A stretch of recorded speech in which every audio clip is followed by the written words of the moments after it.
Bismillahirrahmanirrahim. Assalamu alaikum students. I hope you are all fine and taking care of yourself and your family members. Today we will do the next topic of chapter number 4, which is determination of a force from its perpendicular components. In previous class we studied how we can resolve a force into its perpendicular components, and today we will determine the force, the value of force, the direction and magnitude of force from its perpendicular components. It's a reverse process. So figure 4.8 में देखिए आपको given है perpendicular components F x और F Y और एक force F given है, और इस फोर्स के बारे में आपने जो है वो बताना है कि इस फोर्स इसके परपेंडिकुलर कंपोनेंट से हम किस तरह से इसका रिजल्टेंट फाइंड कर सकते हैं, रिजल्टेंट फोर्स फाइंड कर सकते हैं, और उसके मैग्नीट्यूड और डायरेक्शन के बारे में भी बताना है।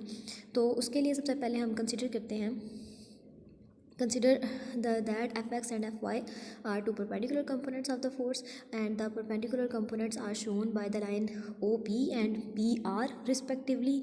And if we use the head to tail rule, then we can say that these two components, if we add these two components, we will get the third vector, which will be the resultant of that vector according to head to tail rule. That will be OR, which is equal to OP plus PR. OP and PR are the perpendicular components. If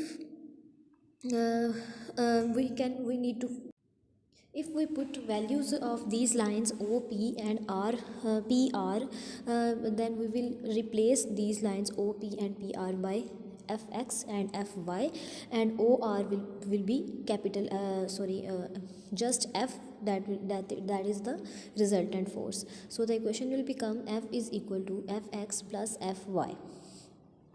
और हमें पता है कि जब भी हम किसी force के बारे में बताते हैं, यानी किसी वेक्टर क्वांटिटी के बारे में बताते हैं, तो हम उसके मैग्नीट्यूड और उसकी डायरेक्शन इन दोनों के बारे में बताना होता है उसको कम्प्लीटली डिस्क्राइब करने के लिए। तो इस मकसद के लिए सबसे पहले हम यूज़ करते हैं पाइथागोरस थ्योरम, और उसके लिए उसका फार्मूला जो है वो है OR is equal to OP square, OR square is equal to OP square plus PR square. यहाँ पाइथागोरस थ्योरम हमने यूज़ किया है, अपने मैथ्स में इसको बारे में पढ़ा हुआ है कि हाइपोटेन्यूज का स्क्वायर इक्वल होता है बेस का स्क्वायर और परपेंडिकुलर के स्क्वायर के। तो अब हम इसकी lines OR OP and PR की जगह उनकी स्पेसिफिक वैल्यूज़ पुट कर देते हैं, जो कि fx और fy है। पुट करने के बाद क्योंकि हमें फोर्स की मैग्नीट्यूड चाहिए, उस पर स्क्वायर नहीं चाहिए बल्कि उसकी सिर्फ मैग्नीट्यूड चाहिए, इस मकसद के लिए हम इसका स्क्वायर रूट ले लेंगे बोथ साइड्स पे। लेफ्ट साइड पे f का स्क्वायर रूट से कैंसिल हो जाएगा, जबकि राइट साइड पे square root as it is रह जाएगा। उसके बाद हमने इस मैग्नीट्यूड के बाद जो सेकंड चीज़ बतानी है उसकी डायरेक्शन है। और डायरेक्शन के लिए हम क्या करते हैं कि कोऑर्डिनेट सिस्टम में जब हम वेक्टर को प्लेस करते हैं और उसकी डायरेक्शन के बारे में हमें बताना होता है, तो हम उसका एक्स एक्सिस या किसी एक्सिस के साथ जो है वो उसका एंगल बताते हैं, जिससे हम उसकी डायरेक्शन के बारे में बता सकते हैं। और एंगल थीटा रिप्रेजेंट करता है, तो थीटा के बारे में बताने के लिए हम ट्रिग्नोमेट्रिक रेशियो tan थीटा की वैल्यू यूज़ करते हैं, जो कि PR ओवर OP के इक्वल है। PR जो है वो FY है, OP हमारे पास FX है। उसके बाद थीटा हमें फाइंड करना है, तो tan को लेफ़्ट साइड से राइट साइड में मूव करवा देंगे और ये tan इनवर्स FY और FX बन जाएगा। और इस तरह से हम जो रेक्टेंगुलर कंपोनेंट्स हैं उसका रिजल्टेंट कंपोनेंट यानी कि एक सिंगल फोर्स की वैल्यू फाइंड कर सकते हैं, उसकी मैग्नीट्यूड और डायरेक्शन बता के इन दो फार्मूला से। नेक्स्ट टॉपिक है टॉर्क और moment of force. Before we start, let's observe something from our daily life. The door, a simple example to explain these terms. We will use door. We open or close the door by pushing or pulling it. Here, push or pull turn the door about its hinge or axis of rotation. So the door is revolving or rotating about its axis, which is hinge, through which the door is connected with the wall. The door is opened or closed due to the turning effect of that force which is acting on it through our hand, which means that if we push or pull, then the door will turn or and the open or close. So keeping this example or this phenomena in your mind, we will learn about a few more terms. The first one is rigid body. What is a rigid body?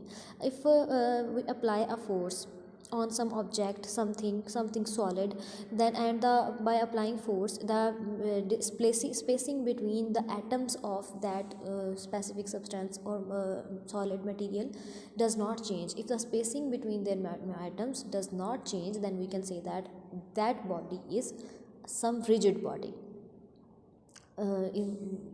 फिर से explain कर देती हूँ। एक ऐसा body जो कि जिस पे हम फोर्स अप्लाई करें तो उसके दरमियान की स्पेसिंग, उसके एटम्स के दरमियान की जो स्पेसिंग है, उसके पार्टिकल्स के दरमियान की जो डिस्टेंस है वो चेंज ना हो, तो हम कहेंगे कि ये बॉडी जो है वो रिजिड बॉडी है।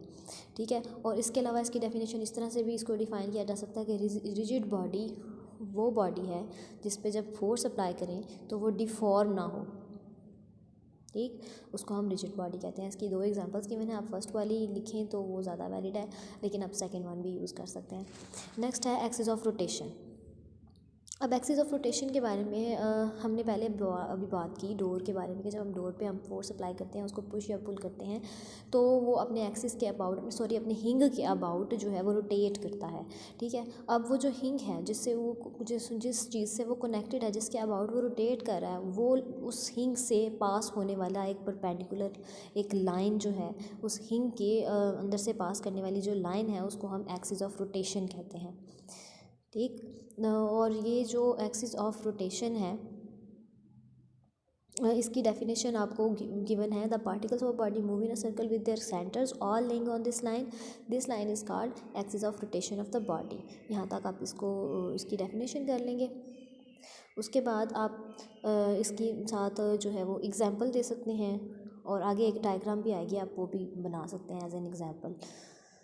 उसके बाद बताया गया है कि टर्निंग, अगर हम पेंसिल को टर्न करते हैं शार्पनर में, या टर्निंग स्टॉप कॉक को ऑफ वाटर टैप की जो स्टॉप कॉक है उसको हम टर्न करते हैं, तो ये सारे उस पर जो फोर्स अप्लाई करते हैं तो ये उसको टर्न कर देता है, उसको एक अबाउट एक्सिस के अबाउट रोटेट करवाता है।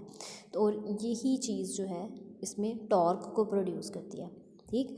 अब ये जो टर्निंग इफ़ेक्ट है फोर्स का, इसको हम टॉर्क कहते हैं। इसकी डेफिनेशन आपको पिंक बॉक्स में गिवन है। The turning effect of force is called torque or moment of force.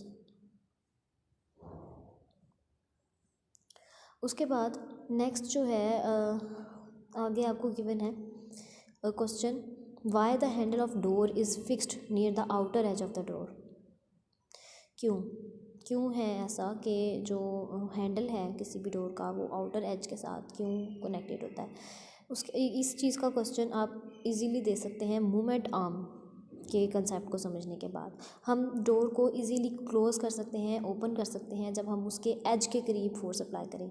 कभी आपने एक्सपीरियंस किया होगा अपनी डेली लाइफ में, जब हमने डोर को खोलना होता है या उसको क्लोज़ करना होता है या ओपन करना होता है, तो अगर हम उसके नॉब के करीब जो एज है, उस एज के करीब अगर हम फोर्स अप्लाई करते हैं तो हमें कम फोर्स अप्लाई करनी पड़ती है उसको क्लोज़ या ओपन करने के लिए।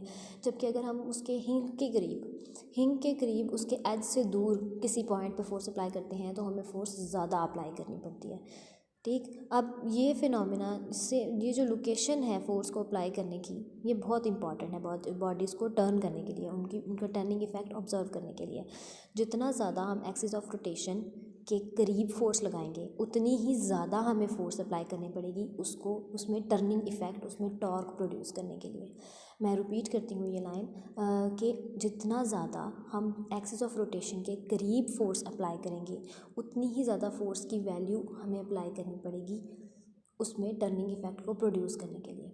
अगर हम एज के करीब फोर्स अप्लाई करें तो हमें स्मॉल अमाउंट फोर्स की अप्लाई करनी पड़ेगी। अगर हम हिंग के करीब उसकी फोर्स अप्लाई करें तो हमें ज़्यादा फोर्स अप्लाई करने की पड़ेगी डोर को टर्न करने के लिए, उसमें टर्निंग इफेक्ट को प्रोड्यूस करने के लिए। इसके लिए देखते हैं, let us study the factor on which torque और movement of force depends. You might have seen that a mechanic uses a spanner आप सब ने देखा हुआ है। अब ये स्पैनर किस लिए यूज़ होता है, किसी भी नट को टाइट करने के लिए या लूज़ करने के लिए। A spanner having long arm help him to do it with greater ease than one. क्यों ऐसा होता है? अगर किसी स्पैनर का जो आर्म है वो लॉन्ग है तो उस पर हमें जो मैकेनिक है उसको कम फोर्स अप्लाई करनी पड़ती है और वो इजीली जो है वो टाइट कर सकता है नट्स को। जबकि अगर स्पैनर का आर्म छोटा है तो उसको ज़्यादा फोर्स अप्लाई करनी पड़ती है और उसके लिए डिफ़िकल्ट हो जाता है। इट इज़ बिकॉज वाई, आपको ये क्वेश्चन पूछा जा सकता है, Y why the spanner having long arm help a mechanic to do its work with greater ease. Why a spanner having long arm help a mechanic to do its work with greater ease. इसका answer आप यहाँ से mark कर लें. It is because the turning effect of the force is different in two cases. The more moment produced by a force using a spanner of longer arm is greater the torque produced by the same force but using the spanner of shorter arm.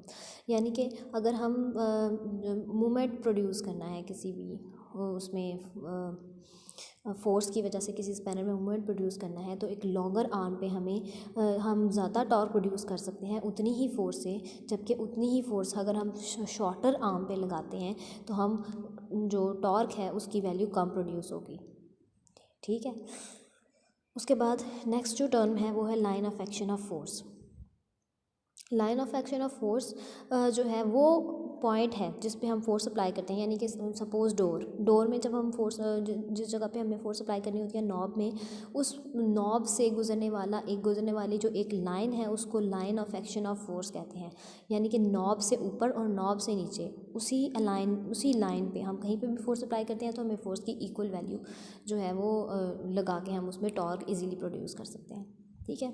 उसके लिए अब हम next torque का formula देखते हैं. Formula देखने के लिए हम सपोज़ करते हैं कि जो मूवमेंट किसी भी चीज़ में जो टॉर्क है या टॉर्क या मूवमेंट एक ही बात है. अगर आपको टॉर्क या मूवमेंट दोनों में से किसी भी वर्ड को यूज़ करते हुए डेफिनेशन पूछी जाती है तो आप टॉर्क की डेफिनेशन लिख सकते हैं.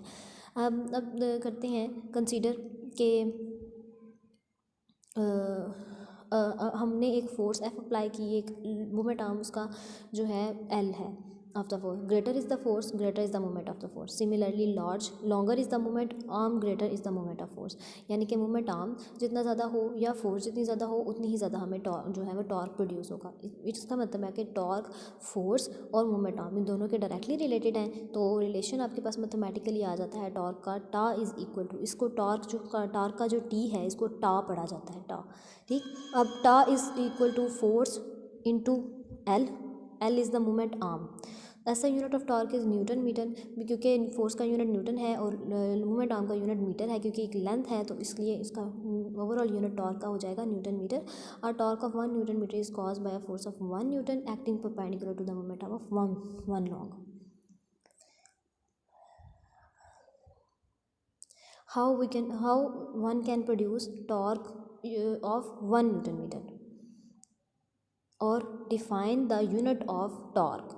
इन दोनों क्वेश्चंस के लिए आप ये लास्ट वाली चीज़ लिखेंगे टॉर्क से स्टार्ट करके 1 मीटर लॉन्ग तक. ठीक है. और आप लोगों ने टॉपिक्स अच्छी तरह से लर्न कर लेने हैं. चैप्टर 6 और चैप्टर 7 इन दोनों चैप्टर्स के आपके टेस्ट होंगे. आप जब आएंगे कल आपने अपना टेस्ट बहुत अच्छे से प्रिपेयर करके आना है इन दोनों यूनिट्स का. ओके क्लास, फ़ी अमानिल्लाह, अस्सलाम वालेकुम, अल्लाह हाफिज़.